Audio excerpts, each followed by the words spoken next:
সেউজ সমলয় আমাৰ যিখন মানে সমলয় আলোচনী তাত বাৰু ময়ো মাজে সময়ে লিখা মেলা কৰি থাকোঁ। সেই আলোচনীখনৰ প্ৰধান সম্পাদক অৰুণ কোঁৱৰদেৱক আমাৰ মাজত আজি পাইছোঁ, আমি ভাল পাইছোঁ। আৰু তেওঁ এটা সুন্দৰ পদক্ষেপ লৈছে, সেউজ সমলয়, পৃথিৱীখন যাতে সদায় সেউজীয়া হৈ থাকে। যিহেতু আমি মানুহে সদায় অক্সিজেন পালেহে জীয়াই থাকিম, জীৱকুল সদায় অক্সিজেনৰ ওপৰত নিৰ্ভৰ কৰি জীয়াই থাকিব। গতিকে তেওঁ এটা সুদূৰ প্ৰসাৰী পৰিকল্পনা লৈছে আৰু তেওঁৰ এই প্ৰচেষ্টাত আমি সদায় সহযোগ কৰি যাম বুলি আমিও প্ৰতিশ্ৰুতিবদ্ধ হৈছোঁ। আৰু আজি আমাৰ এই সৌভাগ্য, এই দুৱৰাগাঁও নামঘৰতো আমি এটা উন্নত জাতৰ নাৰিকলৰ পুলিৰে মানে ভৱিষ্যতলৈকে কিবা এটা হ'লেও আমি সকাহ পাম যদি নাৰিকলৰ পুলিটো আমি ভালদৰে যত্ন কৰি ল'ব পাৰোঁ।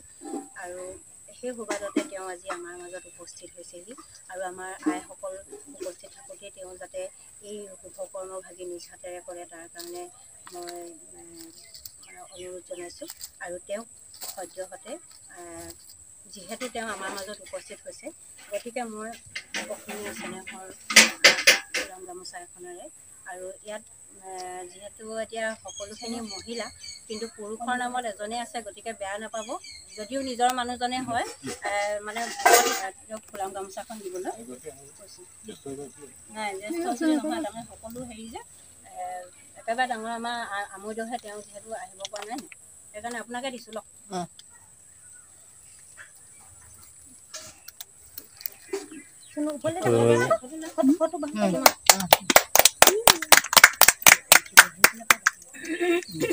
আৰু মই এতিয়া আমাৰ সম্পাদক মহোদয়ক এই সেউজ সমলয়ৰ এই কাৰ্যসূচী সম্পৰ্কে দুআষাৰমান বক্তব্য আগবঢ়াবলৈ অনুৰোধ জনাইছোঁ।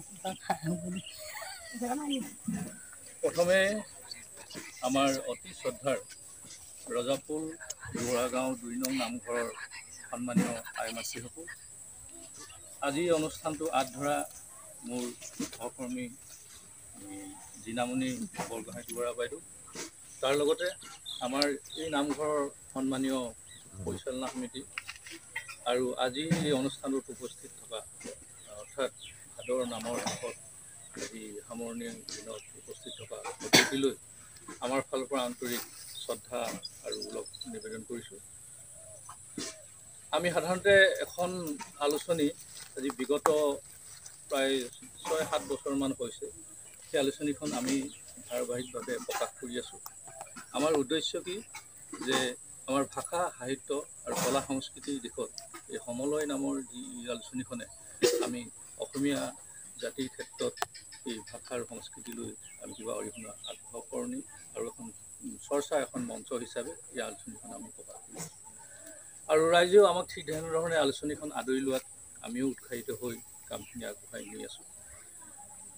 দ্বিতীয়তে আমি তাৰ লগতে আলোচনীখনৰ লগতে এটা কথা অনুমান কৰিব পাৰিছোঁ, সকলোৱে আপোনালোকে হয়তো অনুমান কৰিব পাৰিছে যে আমাৰ যি পৰিৱেশৰ ক্ষেত্ৰত বা প্ৰাকৃতিক দিশৰ ক্ষেত্ৰত আমাৰ যথেষ্ট এটা আমি ভাৰসাম্যতাটো আমি অটুট ৰাখিবলৈ প্ৰায়খিনি আমাৰ অসুবিধা হৈ গৈছে, কিয়নো ভাবিব নোৱাৰাকৈ অতিপাত গৰম হৈছে আৰু কেতিয়াবা বৰষুণ দিলে অকল বৰষুণতে দি থাকে।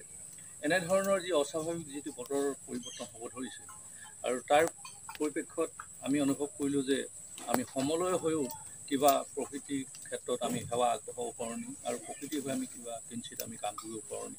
সেয়েহে আমি এই সেউজ সমলয় অনুষ্ঠানটো আমি জন্ম দিলোঁ, সমলয় আলোচনী উদ্যোগত। আৰু সেয়েহে আমি ধাৰাবাহিকভাৱে আজি বিগত জুন মাহৰ পৰা আমি এনেধৰণে পুলি ৰোপণ কৰি আহিছোঁ বিভিন্ন অনুষ্ঠানত, আৰু বিশেষকৈ আমি ভাদ মাহত আমি নামঘৰসমূহত নাৰিকল পুলি এনেধৰণে ৰোপণ কৰি আহি আছোঁ। আহি এই ভাদৰ এই মুহূৰ্তত, আজি ভাদৰ নিশ্চয় 30 তাৰিখ, এই দিনটোতে আমাৰো সৌভাগ্য যে এই ৰজাপুৰ দুৱৰাগাঁৱৰ ২ নং নামঘৰত আমি এনেধৰণে উপস্থিত হ'বলৈ পালোঁ। আৰু সেয়েহে আমি সৌভাগ্য অনুভৱ কৰিছোঁ। আমি এই শুভ ক্ষণতে আৰু এই শুভ ঠাইতে আমি এই নাৰিকল পুলিটো সকলোৱে মিলি আমি ৰোপণ কৰিম। আমি আশা ৰাখিছোঁ যে এই নাৰিকল পুলিটোৱে আমাৰ নামঘৰতো কিছু আৰ্থিক দিশত সহায় এটা কৰিব, আৰু তাৰ লগে লগে আমাৰ প্ৰাকৃতিক যি সৌন্দৰ্য আছে সেই দিশতো কৰিব, আৰু আমি প্ৰকৃতিৰ যিটো ভাৰসাম্যতাৰ ক্ষেত্ৰতো নিশ্চয় অৰিহণা যোগাব বুলি আমি আশা কৰি এতিয়া আমি পুলিটো ৰোপণ কৰিবলৈ আগবাঢ়িছোঁ, আৰু সকলোৱে আশীৰ্বাদ বিচাৰি আমি পুলিটো ৰোপণ কৰিবলৈ আগবাঢ়িছোঁ।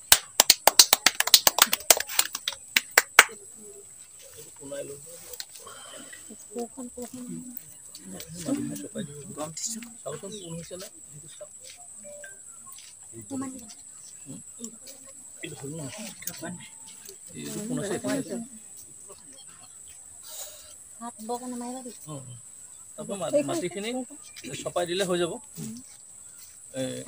আপোনালোকে এটা মংগলদৈ দিয়ক।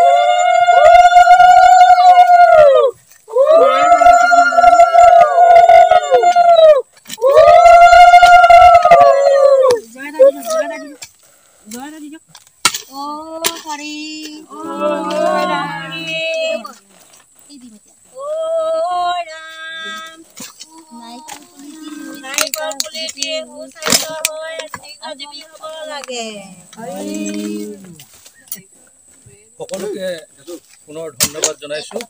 আপোনালোকে সকলোৱে যে এই অনুষ্ঠানত সহযোগ কৰিলে আৰু সকলোকে পুনৰবাৰ ধন্যবাদ জনাই